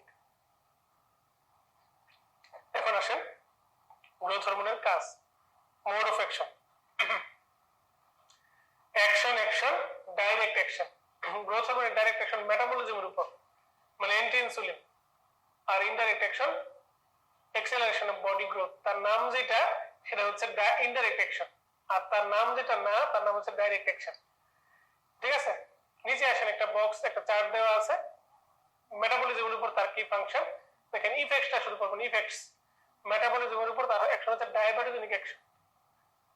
লিপিড মেটাবলিজমের তার অ্যাকশন কি? ফ্রি ফ্যাটি অ্যাসিড বাড়ানো। আর প্রোটিনের উপর তার ফাংশন হচ্ছে অ্যানাবলিজম। যে প্রোটিনকে অ্যানাবলিজম করে সে অ্যানাবলিক হরমোন, যে প্রোটিনকে ভাঙে সে ক্যাটাবলিক হরমোন। ঠিক আছে, গ্রোথ হরমোনের ফাংশন আমরা তখন ফাংশন বলে ফেলেছি অলরেডি। আবারও আরেকবার ফাংশন দেওয়া আছে অন্য একটা বইয়ের রেফারেন্সে, সেটা আমরা তুলে নিয়ে এসেছি, দেখতে একটু সুন্দর লাগছে বলে। কার্বোহাইড্রেট, প্রোটিন, লিপিডের উপর তার মেটাবলিক ফাংশন আছে, আর বডি গ্রোথে তার ফাংশন আছে। ইরেকশন গ্রোথ কি করে? কন্ড্রোজেনেসিস করে, কন্ড্রোসাইট এবং অস্টিওসাইটের মাইটোসিস করে, conversion of chondrocyte into osteogenic cell, আর maintenance of balance between osteoblastic এবং ক্লাসিক অ্যাক্টিভিটি। মেটাবলিজম সবকিছুকে ভাঙে except protein. Principal action on metabolism, carbohydrate, lipid, protein. প্রোটিনের মধ্যে অ্যানাবলিক ইফেক্ট আছে বা পজিটিভ নাইট্রোজেন ব্যালেন্স করে, আর সোডিয়াম রিটেনশন করে, গ্রোথ ল্যাক্টোজেনেসিসে হেল্প করে। গ্রোথ হরমোন কি কি ফাংশন তার আছে দেখেন, আমরা চার্টের মাধ্যমে দেওয়ার চেষ্টা করছি। Page number 13, page number 13। তো growth hormone insulin like growth ফ্যাক্টরকে রিলিজ করে, সেই ইনসুলিন লাইক গ্রোথ ফ্যাক্টর বাকিগুলো কাজগুলো করে। এরপরে ডায়াবেটোজেনিক ইফেক্ট, নাম জানলে চললে, মেকানিজম লাগবে না। কেটোজেনিক ইফেক্ট, সেটা ডায়াবেটোজেনিক ইফেক্ট তার আছে, কেটোজেনিক ইফেক্ট তার আছে। গ্রোথ হরমোন সিক্রেশন কারা কারা বাড়ায়, কারা কারা কমায়? Infinity star. Growth hormone secretion কে বাড়ায়, কে কমায়? Infinity star. আপনি কমাটাই মনে রাখবেন। দেখেন এই পৃষ্ঠায়, stimuli that decrease secretion, stimuli that decrease secretion, REM sleep, glucose, cortisol, free fatty acid, medroxyprogesterone, আর একটা হচ্ছে growth hormone and insulin like growth factor 1। Somatomedin, page number 15। Somatomedin এটা একটা hormone, polypeptide nature, secreted by liver. Liver থেকে আসে, response to stimulation by growth hormone. Growth hormone release হওয়ার পর লিভারকে গিয়ে হাতে পায়ে ধরে, তুমি একটা কিছু করো, একটা কিছু করো গুরু, একটা কিছু করো, তোমার হাতে জীবন আমার, বাঁচাও না হয় মার। আমার নাম তো গ্রোথ হরমোন, এখন আমি তো গ্রোথ করতে পারছি না, কিভাবে কি করবো? তো সোমাটোমেডিন গ্রোথ হরমোন ইঁদুরটা বাঁচায়। তো ঠিক আছে তুমি যাও, আমি দেখতেছি। সোমাটোমেডিন রিলিজ হয়ে গ্রোথ করে। তো somatomedin insulin like growth factor 1, insulin like growth factor 2 নামে পরিচিত। ইনসুলিন লাইক গ্রোথ ফ্যাক্টর 1টা আমাদের অ্যাডাল্ট গ্রোথের জন্য যাই। এক নাম্বারটা অ্যাডাল্ট গ্রোথ করে, আর দুই নাম্বারটা ইন্ট্রাইউটেরাইন গ্রোথ করে। ইন্ট্রাইউটেরাইন গ্রোথ করে। গ্রোথ হরমোন সরাসরি আমাদের বডিতে গ্রোথ করতে পারে না। সোমাটোমেডিনের কাজ কি দেখি? কন্ড্রোজেনেসিস করে, কোলাজেন সিনথেসিস করে, প্রোটিন সিনথেসিস করে, তারপরে incorporation of sulphate into cartilage ফলে সালফেশন ফ্যাক্টর হিসেবে কাজ করে, আর retention of calcium, phosphorus, nitrogen এবং সোডিয়াম অ্যানাবলিজম হিসেবে কাজ করে। জাইগান্টিজমের সংজ্ঞা এবং কজ জানবেন। ফিউশন অফ এপিফাইসিস হয়ে গেলে তার নাম gigantism. After fusion of epiphysis যদি গ্রোথ হরমোন বেশি রিলিজ হয় তখন সাইজটা বড় হয়ে যাবে। কজ কি? আপনার এসিডোফিলিক টিউমার। তারপরে অ্যাক্রোমেগালির ডেফিনিশন জানবেন। Acromegaly before the fusion of epiphysis হলে তার নাম জাইগান্টিজম, আর after the fusion of epiphysis তার নাম হচ্ছে অ্যাক্রোমেগালি। অ্যাক্রোমেগালির ছবিটা দেখবেন, শুধুমাত্র ছবিটা অ্যাক্রোমেগালি একই রকম। এপিফাইসিস এবং ডায়াফাইসিস ফিউশন হওয়ার পরে যদি গ্রোথ হরমোন রিলিজ হয় তখন তার নামে অ্যাক্রোমেগালি হয়ে যায়। অ্যাক্রোমেগালি রোগীর চেহারাটা আমরা একটু দেখি। এই যে দেখেন অ্যাক্রোমেগালি রোগীটার চেহারাটা, হেডেক থাকবে, মাথার গ্রোথ বেশি হবে, মাথার ভিতরে যে সফট টিস্যু আছে সফট টিস্যুর সংখ্যা পরিমাণ বেড়ে যাবে। সফট টিস্যু বেড়ে গেলে তখন আপনার রোগীটা মাথার মধ্যে চাপ দিবে, ব্যথা হবে। স্কাল গ্রোথ অ্যাবনরমাল থাকবে, টাং, লিপ, নোজ এগুলো বড় বড় হয়ে যাবে। প্রগনেথিজম থাকবে, ম্যান্ডিবলটা বড় হয়ে যাবে, তাকে বলে প্রগনেথিজম। হাইপার টেনশন হবে, ব্লাড সুগার বেড়ে যাবে, ফলে ইমপ্যাক্ট গ্লুকোজ টলারেন্স বা ডায়াবেটিস মেলাইটাস হবে। লিভার বড় হয়ে যাবে, হার্ট বড় হয়ে গিয়ে কার্ডিয়াক আউটপুট বাড়বে, হাইপার টেনশন হবে। ইন্টেস্টিনাল সেলগুলো বড় হয়ে গিয়ে অ্যাবনরমাল হয়ে যাবে, তার নাম কোলোরেক্টাল ক্যান্সার হবে। আর পায়ের গোড়ালির থিকনেসটা বেড়ে যাবে, হিল টো থিকনেস। এটা হচ্ছে অ্যাক্রোমেগালির চেহারাটা, মনে রাখবেন। অ্যাক্রোমেগালি ডিফারেন্সটা আপনার জন্য প্রয়োজন নাই। Somatostatin page number 17। সোমাটোস্ট্যাটিন এর একটা নাম হচ্ছে গ্রোথ হরমোন ইনহিবিটরি হরমোন, আর একটা নাম কি? গ্রোথ হরমোন ইনহিবিটরি হরমোনের কাজ হচ্ছে আপনার সবকিছু বাড়ায়, সবকিছু কমায় এক্সেপ্ট গ্লুকোজ বাড়ায়, সবকিছু কমায়। নাম তো গ্রোথ হরমোন ইনহিবিটরি হরমোন, সবকিছু কমায় এক্সেপ্ট গ্লুকোজ। সবকিছু কমায়, ইনহিবিটরি মানে সবকিছু কিছু ইনহিবিট করে এক্সেপ্ট গ্লুকোজ, শুধু গ্লুকোজ বাড়ায়, বাকি সবকিছু কমায়। পেজ নম্বর আমরা চলে আসবো 18তে। হরমোন শব্দ পোস্টেরিয়র পিটুইটারি। হরমোন শব্দ পোস্টেরিয়র পিটুইটারি। হরমোন দুইটা আছে, একটা এডিএস আর একটা কি অক্সিটোসিন। কোথেকে তৈরি হয়? সুপ্রাঅপটিক এবং প্যারাভেন্ট্রিকুলার নিউক্লিয়াস। এডিএসটা তৈরি হয় সুপ্রাঅপটিক থেকে মেইনলি, আর পার্টলি ফ্রম প্যারাভেন্ট্রিকুলার নিউক্লিয়াস। আর অক্সিটোসিনটা মেইনলি প্যারাভেন্ট্রিকুলার নিউক্লিয়াস থেকে তৈরি হয়, পার্টলি সুপ্রাঅপটিক থেকে। যেহেতু দুইজনেই 9টা অ্যামাইনো অ্যাসিড, 9টা করে অ্যামাইনো অ্যাসিড, তাই 9টা একসাথে বন্ড তৈরি করে বলে ননাপেপটাইড। এটা কিন্তু অপশনে থাকে ননাপেপটাইড। ননাপেপটাইড দেখেন, আমরা এডিএসটাকে আমরা উল্লেখ করেছি। এডিএস এর দুটো রিসেপ্টর আছে, V1A বা V1 আর V1B বা V2। V1টা ভ্যাসোকনস্ট্রিকশন অ্যাকশন করে, অর্থাৎ ভ্যাসোপ্রেসিন। এটা কাজ করে ক্যালসিয়াম ফসফোলিপিড সিস্টেমের মাধ্যমে। আর V1B বা V2 receptor mediate vasopressin induced ACTH excretion. এটা V1B যেটা, এরা কাজ করে আপনার এর উপর, কিডনির উপর। V1B এর একটা হচ্ছে V2 রিসেপ্টর, দেখেন একটু নিচে লেখা আছে ADH V2 receptor. V2 receptor উপর কাজ করে এবং সে কিডনির উপর কাজ করে, আপনার কিডনি থেকে মানে ওয়াটার রিঅ্যাবজর্ব করে নিয়ে আসে। V1B বা V2 রিসেপ্টর কিডনির উপর কাজ করে, রেনাল কর্টিক্যাল কালেক্টিং টিবিউল আর কালেক্টিং ডাক্ট, এই দুটোর উপর কাজ করে সে আপনার ফ্যাকাল্টেটিভ ওয়াটার রিঅ্যাবজর্ব করে V1B। এজন্য V1B এর নাম হচ্ছে ADH আর V1A এর নাম হচ্ছে ভ্যাসোপ্রেসিন। V1A ভ্যাসোকনস্ট্রিকশন করে, তাই তার নাম হচ্ছে ভ্যাসোপ্রেসিন। আর পরেরটাতে ভ্যাসোপ্রেসিন দেওয়া আছে, ওটা ADH হতে দেওয়া আছে, বুঝতে পারছেন? V1A টা ব্লাড ভেসেলের উপর কাজ করে এবং ভ্যাসোকনস্ট্রিকশন করে, আর V1B টা রেনাল আপনার এর উপর কাজ করে, কালেক্টিং টিবিউলের উপর কাজ করে। কালেক্টিং টিবিউল একটা ব্লাড ভেসেল বলা চলে, কারণ হচ্ছে ক্যাপিলারি। তো এডিএস এর অ্যাকশন V1 যেটা, সেটা কাজ করে ব্লাড ভেসেলের উপর, V1 রিসেপ্টরের উপর কাজ করে, মানে এর নাম হচ্ছে ভ্যাসোপ্রেসিন। আর V2 যেটা কাজ করে ফসফোলিপিড সি এর উপর। ভ্যাসোপ্রেসিন কাজ করে আপনার ভ্যাসোপ্রেসিন যেটা, এই ভ্যাসোপ্রেসিনটা কাজ করবে আপনার ক্যালসিয়াম ফসফোলিপিড সিস্টেম বা ইনোসিডল ফসফেট বা ফসফোলিপিড সি সিস্টেম। আর ব্লাড ভেসেলের উপর কাজ করে অ্যান্টিডায়াবেটিক হরমোন হিসেবে কাজ করে V2, ঠিক আছে? V2 আবার বলি, V1A এর অপর নাম হচ্ছে V1। এটা কাজ করবে না phospholipid C system. Phospholipid C system মানে হচ্ছে আপনার ফসফোলিপিড সি সিস্টেম মানে হচ্ছে ব্লাড ভেসেল, ইনক্রিজ বিপি। আর V1B একটা হচ্ছে V2 কাজ করে কিডনির উপর, ইনক্রিজ ওয়াটার রিঅ্যাবজর্পশন। ঠিক আছে, এই কথাটা খেয়াল রাখবেন। এখন আসেন পেজ নম্বর 19। এদেরকে কারা কারা স্টিমুলেশন দেয় মেইনলি? পেজ নম্বর 19 দেখেন, স্লাইডের মধ্যে খেয়াল করেন। B2 রিসেপ্টর কাজ করে কিডনির উপর, সে ফ্যাকাল্টেটিভ ওয়াটার রিঅ্যাবজর্পশন করাচ্ছে। এখানে আমরা একটু দেখানোর চেষ্টা করেছি মেকানিজম অফ অ্যান্টিডায়োটিক ইফেক্ট, সে কিভাবে কাজ করে। ঠিক আছে, B2 কিডনির উপর কাজ করতেছে। এখানে দেখেন V1A বা V1 ব্লাড প্রেসার বাড়াচ্ছে, সে ফসফোলিপিড সি সিস্টেমের মাধ্যমে কাজ করতেছে। মেইন স্টিমুলি এটা তিনটা স্টার, অসমোটিক স্টিমুলি, নন অসমোটিক স্টিমুলি আর হচ্ছে আদার্স। অসমোটিক স্টিমুলি কি আছে দেখেন, অসমোটিক স্টিমুলি অসমোরেগুলেশন করতেছে। Non osmotic stimuli effective circulatory volume, blood pressure এগুলা। তারপরে আদার্স এর মধ্যে কি আছে, pain, surgical stress, nausea, emotions, এগুলাতে এডিএস রিলিজ হয়। তারপরে সবগুলো মিলে হাইপোথ্যালামাসকে ধরে, ও প্লাস গুলো হচ্ছে স্টিমুলি দিচ্ছে আর মাইনাস গুলো ইনহিবিট করছে। দেখেন শুধু ব্যারোরিসেপ্টর ছাড়া বাকি সবগুলাই স্টিমুলেশন দিচ্ছে। Functions of ads metabolic function, say glycogen lysis করতে পারে, ইলেক্ট্রোলাইট মানে সোডিয়াম এবং ইসিএফ সে রিটেন করতে পারে। এর মধ্যে সোডিয়াম এবং ইসিএফ এর মধ্যে কাকে বেশি রিসিভ করে? সে মূলত ইসিএফ কে মানে পানিকে বেশি রিসিভ করতে পারে। পানি, সে বডিতে পানি ধরে রাখতে পারে, বেশি পানি সোডিয়ামকে ধরে রাখতে পারে, পানিকেও ধরে রাখতে পারে, তবে পানি বেশি ধরে রাখে। এই জন্য এই এর বেশি অ্যাক্টিভিটি হয়ে গেলে ডাইলিউশনাল হাইপোনেট্রিমিয়া হয়। ডাইলিউশনাল হাইপোনেট্রিমিয়া, পানির পরিমাণ বেশি বেড়ে গেছে, ফলে সেই পানির মধ্যে সোডিয়ামটা কমে গেছে, ডাইলিউশনাল হাইপোনেট্রিমিয়া। তারপরে জেনারেল ফাংশন তার অ্যান্টিডায়োটিক ইফেক্ট আর প্রেসার ইফেক্ট। প্রেসার ইফেক্ট কার? V1A রিসেপ্টর বা V1 রিসেপ্টর প্রেসার ইফেক্ট, বা তাকে ভ্যাসোপ্রেসিন বলা হয়। আর V2 বলা হচ্ছে কাকে? কিডনির উপর কাজ করে, বলা হচ্ছে V2।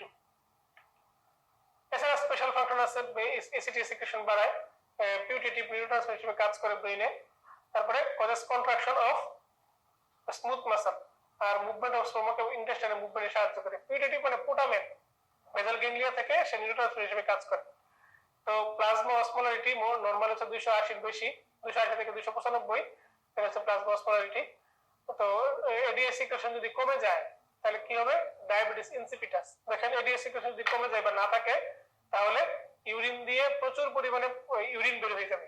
কারণ ইউরিন যেখান থেকে ফ্যাকাল্টেটিভ ওয়াটার রিঅ্যাবজর্ব হয়, সেই রিঅ্যাবজর্পশন হবে না। এই ফ্যাকাল্টেটিভ ওয়াটার রিঅ্যাবজর্পশন আমাদের বডিতে কত? 19%, প্রায় 20 থেকে 25 লিটার। এই 20 থেকে 25 লিটার মতন ধরে 30 লিটার ইউরিন হয়ে বের হয়ে যাবে, মানে পানিটা বডি থেকে ইউরিন হয়ে বের হয়ে যাবে। এবং ওই তাদের বাসায় একদম মানে বন্যা হয়ে যাবে, মূত্রের বন্যায় ভেসে যাবে অন্যায়। আর হাইপার ফাংশন যদি হয়, এডিএস বেড়ে যায়, তখন তারা হবে সিআট, SIADH। পেজ নম্বর আমরা 21 চলে আসি, 21 পেজে চলে আসি। ডায়াবেটিস ইনসিপিটাস, ঠিক আছে। আচ্ছা, ফ্যাক্টর এফেক্টিং এডিএস রিলিজ, ডান পাশেরটা পড়বেন শুধুমাত্র। ফ্যাক্টরস এফেক্টিং এডিএস রিলিজ 21 নম্বর পেজ, ডান পাশের পড়বেন। এডিএস রিলিজ ডিক্রিজ করে কারা? দেখেন 5টা ডিগ্রি কজ আছে, আর বাম পাশে অনেকগুলো কজ আর ইনক্রিজ করে। দেখুন একটা পড়তে হয় পরীক্ষার জন্য, চান্স পাওয়ার জন্য। ডায়াবেটিস ইনসিপিটাস যদি এডিএস কাজ না করতে পারে বা এডিএস হরমোন সিক্রেট না হয়, তাকে বলে ডায়াবেটিস ইনসিপিটাস। ডায়াবেটিস ইনসিপিটাস দুই প্রকার, একটা সেন্ট্রাল, মাথার কোনো কজের কারণে যদি এডিএস সিক্রেট না হয় তার নাম সেন্ট্রাল ডায়াবেটিস ইনসিপিটাস।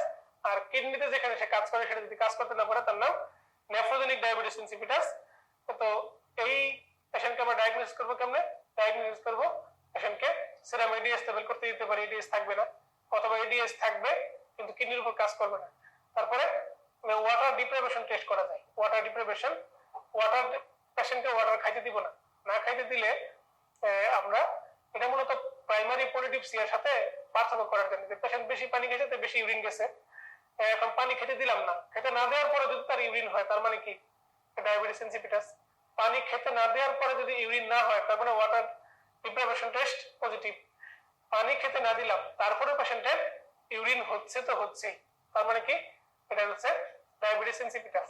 আর পানি খেতে দেওয়া হলো না, খেতে না দেওয়ার পর তার ইউরিন হলো না, একে বলে প্রাইমারি পলিডিপসিয়া। কথাটা বুঝতে পারছেন? তো এই পেশেন্টকে কি করতে হবে? ক্যানিয়াল ডায়াবেটিস ইনসিপিটাস থাকলে তাকে ডিডিএভিপি বা ডেসমোপ্রেসিন বা ভ্যাসোপ্রেসিন দিতে হবে। আর নেফ্রোজেনিক হলে তাকে থায়াজাইড ডায়াবেটিসের ট্রিটমেন্ট করা হয়। থায়াজাইড নেফ্রোজেনিক ডায়াবেটিস ইনসিপিটাস হলে তাকে থায়াজাইড ডায়াবেটিস বা আপনার অ্যানালজেসিয়া দিয়ে ট্রিটমেন্ট করা হয়। দুইটারই ট্রিটমেন্ট অ্যাভেলেবল। ডায়াবেটিস ইনসিপিটাসের কজ বলছে ক্রানিয়াল এবং নেফ্রোজেনিক কজগুলো আছে। তারপরে syndrome of ads, syndrome of inappropriate ads secretion. Inappropriate ads মানে এডিএস যদি অনেক বেশি পরিমাণে সিক্রেট হয় তাহলে যে সিনড্রোম হয় তার নাম হচ্ছে সিয়াট। তাহলে এডিএস বেশি বেশি সিক্রেট হলে কি হবে? পানির পরিমাণটা বডিতে বেড়ে যাবে না? পানির পরিমাণ বেড়ে গেলে বডির অসমোলারিটি কমবে না বাড়বে? অসমোলারিটিটা কমে যাবে। অসমোলারিটি কমলে সোডিয়ামের কনসেন্ট্রেশন কি কমে যাবে? তাহলে এই কথাটাই লেখা আছে ক্রাইটেরিয়ামে, দেখেন লেখা আছে লো প্লাজমা সোডিয়াম কনসেন্ট্রেশন, কারণ অসমোলারিটি কমছে, পানি বাড়ছে। লো প্লাজমা অসমোলারিটি এই কেন কমছে? কেন কেন পানি বাড়ছে? কারণ প্রচুর পরিমাণে ভ্যাসোপ্রেসিন রিলিজ হয়েছে, সেটা এর কনসেন্ট্রেশন বাড়াই দিছে। ফলে ইউরিনের কনসেন্ট্রেশনটা তোমার পানির পরিমাণ বাড়াইছে, কনসেন্ট্রেশন কমাই দিছে। আর ইউরিনের প্রোডাকশন কমে গেছে। ইউরিনের প্রোডাকশন কমে যাওয়ায় ইউরিন দিয়ে ইউরিনের মধ্যে থাকা সোডিয়াম এবং অসমোলারিটির পরিমাণ বেড়ে গেছে। দেখেন লেখা আছে urine osmolarity not minimally low. Not minimally low মানে বেশি। Urine sodium concentration not minimally low মানে হচ্ছে বেশি। বেশি নট মিনিমালি লো মানে তো বেশি, নট আর লো, লো মানে তো কাটাকাটি হয়ে গেল, দুইটা নেগেটিভ। এই সময় পেশেন্টের ইউরিয়া ক্রিয়েটিনিন নরমাল থাকতে মানে একেই থাকা যাবে না, আর হাইপোনেট্রিমিয়ার অন্য কোনো কজও থাকা যাবে না। তো 6টা ক্রাইটেরিয়া। বডিতে সিয়ার হওয়ার কারণে প্রচুর পরিমাণে এডিএস সিক্রেশন হয়েছে, পানিকে সে ধরে রাখছে, পরে ইউরিন প্রোডাকশন হয় নাই। ফলে পানি ধরে রাখার কারণে বডির হেমো কনসেন্ট্রেশন হয়ে বডির কনসেন্ট্রেশন কমে গেছে, বডির সোডিয়াম কমে গেছে। ডাইলিউশনাল হাইপোনেট্রিমিয়া, ডাইলিউশনাল হাইপোঅসমোলারিটি কমে যায়, ইউরিনের প্রোডাকশন কমে যাওয়ায় ইউরিনের অসমোলারিটি বেড়ে গেছে, ইউরিনের সোডিয়াম বেড়ে গেছে। আর এই পেশেন্টের একেই নাই, এই পেশেন্টের ইলেকট্রোলাইট ইমব্যালেন্স নাই। বুঝতে পারছেন? এটাকে বলা হচ্ছে সিয়াট। এখন আসলে সিয়াটের কজ, যে কোনো কজ, মাথায় আঘাত হোক, মাথায় টিউমার হোক, মাথায় ইনফ্লামেশন হোক, সিয়াট হবে। বুকে আঘাত, বুকের টিউমার, বুকের কষ্ট, সিয়াট হবে। ড্রাগসের মধ্যে দেখেন মাথায় কাজ করে এমন ড্রাগগুলো সিয়াট করে। Anticonvulsant, psychotropic, antidepressant, cytotoxic, hypoglycemic, opioid সবাই তো মাথায় কাজ করে। কোনো কজ খুঁজে না পাওয়া, তার নাম কি? ইডিওপ্যাথিক। এই ছিল আমাদের সিয়াট নিয়ে আলোচনা, এই ছিল আমাদের পিটুইটারি গ্ল্যান্ড নিয়ে আলোচনা, এই ছিল আমাদের আজকের গ্রোথ হরমোন নিয়ে আলোচনা। এখন আমরা যাব থাইরয়েড গ্ল্যান্ড, পেজ নাম্বার 23। প্রিয় চিকিৎসক বৃন্দ, পেজ নাম্বার 23 তে আসেন। দেখেন থাইরয়েড গ্ল্যান্ড নিয়ে আমরা সুন্দর একটা আয়োজন করে রেখেছি আপনার জন্য। থাইরয়েড গ্ল্যান্ড থেকে ছোট্ট কিছু অ্যানাটমি পোরশন আপনাকে জানতে হবে। দেখেন প্রথম কথা হচ্ছে থাইরয়েড গ্ল্যান্ডের লোব কয়টা? থাইরয়েড গ্ল্যান্ডে 2টা লোব। থাইরয়েড গ্ল্যান্ড বডিতে কয়টা আছে? একটা থাইরয়েড গ্ল্যান্ড আছে মাত্র বডিতে, C3 C4 লেভেলে সার্ভাইকাল ভার্টিব্রা, আর 2 to 3 ট্রাকিয়াল রিং বরাবর সে থাকে। ওয়েট হচ্ছে 25 গ্রাম। থাইরয়েড গ্ল্যান্ডের ওয়েট কত? 25 gram. Blood supply, arterial supply, venous drainage. Arterial supply, superior thyroid artery, the branch of external artery, inferior thyroid artery, branch of thoracocervical trunk, arteria thyroidema, the branch of brachiocephalic trunk, accessory thyroid artery, branch of tracheoesophageal artery। এই ব্রাঞ্চগুলো important. Venous drainage superior এবং মিডলটা internal জুগুলারকে drain করে, আর inferior থাইরয়েডটা drain করে brachiocephalic ভেনকে। ঠিক আছে? এরপরে আসেন তার nerve supply, recurrent মেলিঞ্জিয়াল nerve থেকে সে সাপ্লাই পায়। আর T4 converted to T3 in liver, muscle, heart, kidney. T4 T3 তে কনভার্ট হয় 4টা টিস্যুতে, লিভার, মাসল, হার্ট এবং কিডনি। এবং এই ট্রান্সফরমেশনের জন্য সেলেনিয়াম নামক ধাতুটা লাগে।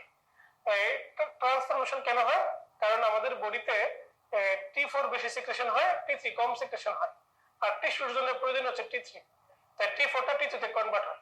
T4 T3 তে যখন কনভার্ট হয়, এই কনভার্সনের সময় সেলেনিয়াম নামক মেটালটা লাগে।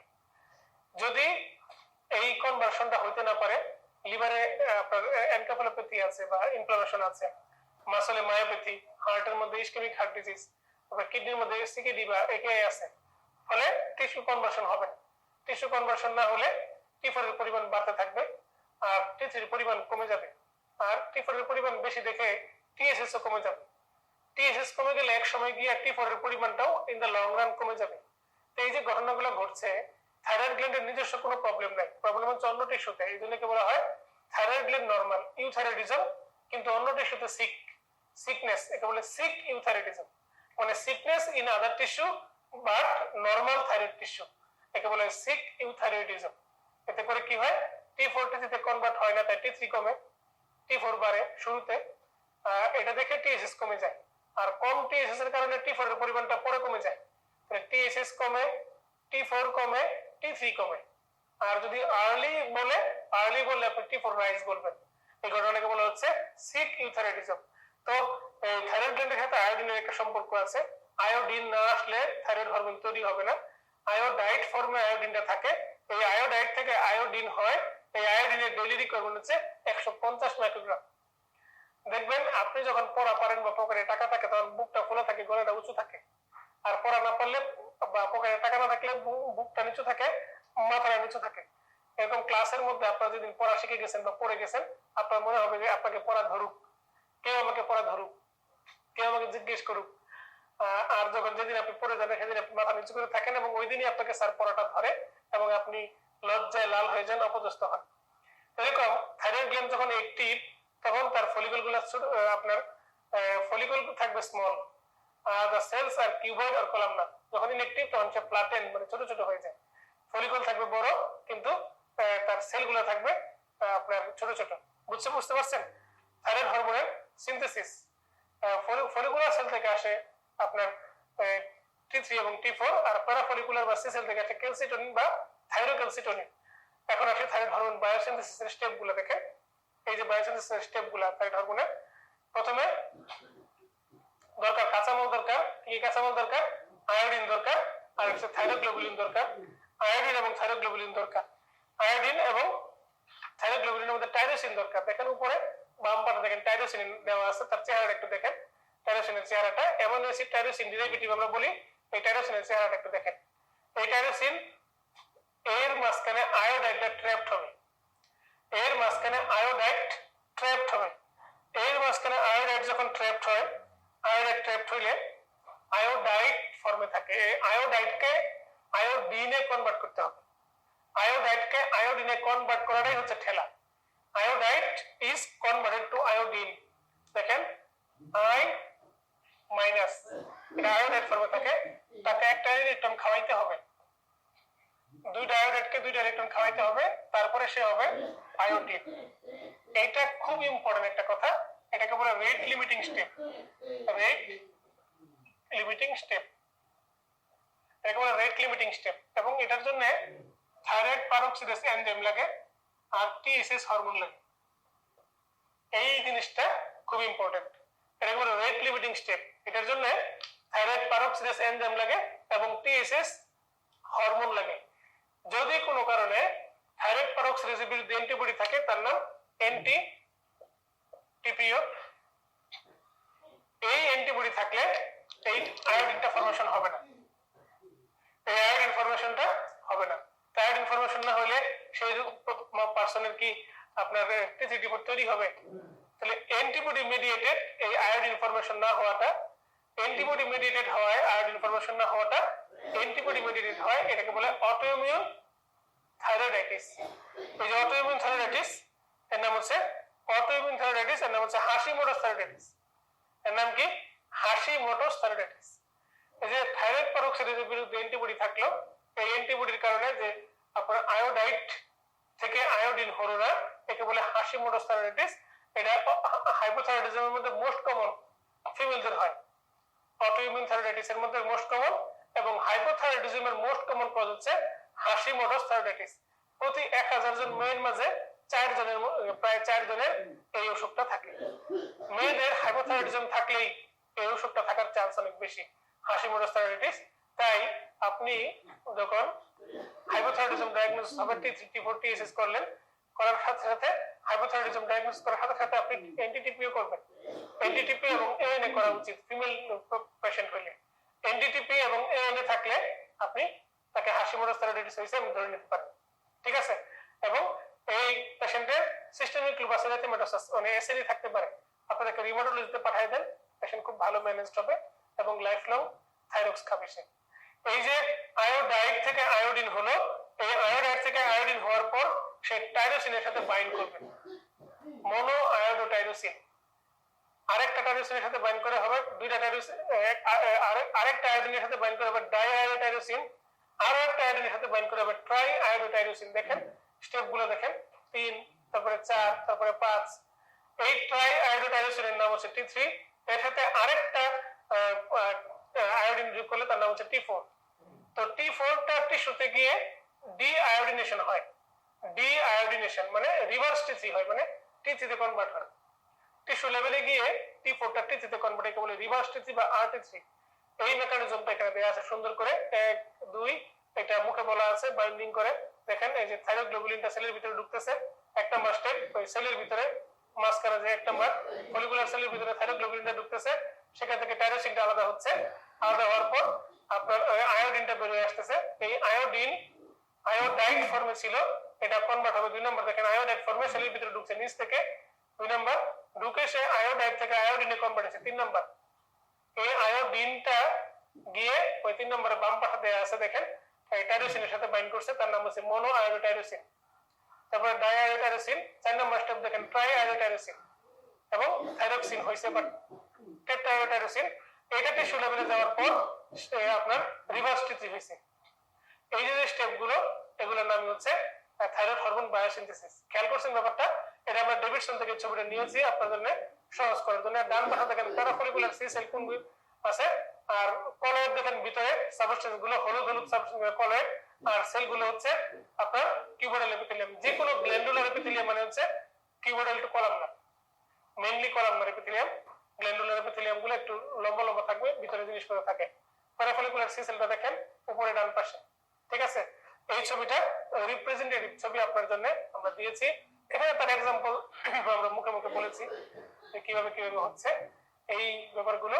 মনে রাখবেন পরীক্ষায় একটা এমসিকিউ আসছিল, এই থাইরয়েড হরমোন তৈরির কাঁচামাল কারা? থাইরয়েড হরমোন তৈরির কাঁচামালকে আয়োডাইড এবং টাইরোসিন। আয়োডাইড এবং tyrosine, page number 25। Page number 25 দেখেন আয়োডিন তৈরির কাঁচামাল কারা?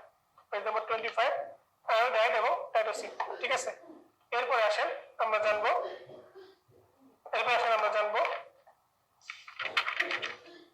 T3 এবং T4 এর পার্থক্য। ডিফারেন্স বিটুইন T3 এবং T4 একটা স্টার দেন। ডিফারেন্স বিটুইন T3 এবং T4 একটা স্টার দেন। এরপরে চলে আসেন page number 28। Page number 28। Page number 28 thyroid হরমোনের ফাংশন। আর আগের পেজের ফাংশনগুলো পড়ার দরকার নেই, 28 নাম্বার পেজের ফাংশনগুলো পড়লেই যথেষ্ট। থাইরয়েড হরমোনের ফাংশন, T3 T4 এর ফাংশন অন কার্বোহাইড্রেট মেটাবলিজম। এখানে দেখেন আমরা 5টা পয়েন্ট দিয়েছি। Uptake glucose by the cell increase করে, গ্লাইকোলাইসিস করে, গ্লুকোনোজেনেসিস করে, গ্লুকোজ অ্যাবজর্পশন ফ্রম জিআইটি। কারো যদি লং স্ট্যান্ডিং থাইরয়েডোক্সিকোসিস থাকে বা হাইপারথাইরয়েডিজম থাকে, তার কিন্তু ডায়াবেটিস হতে পারে।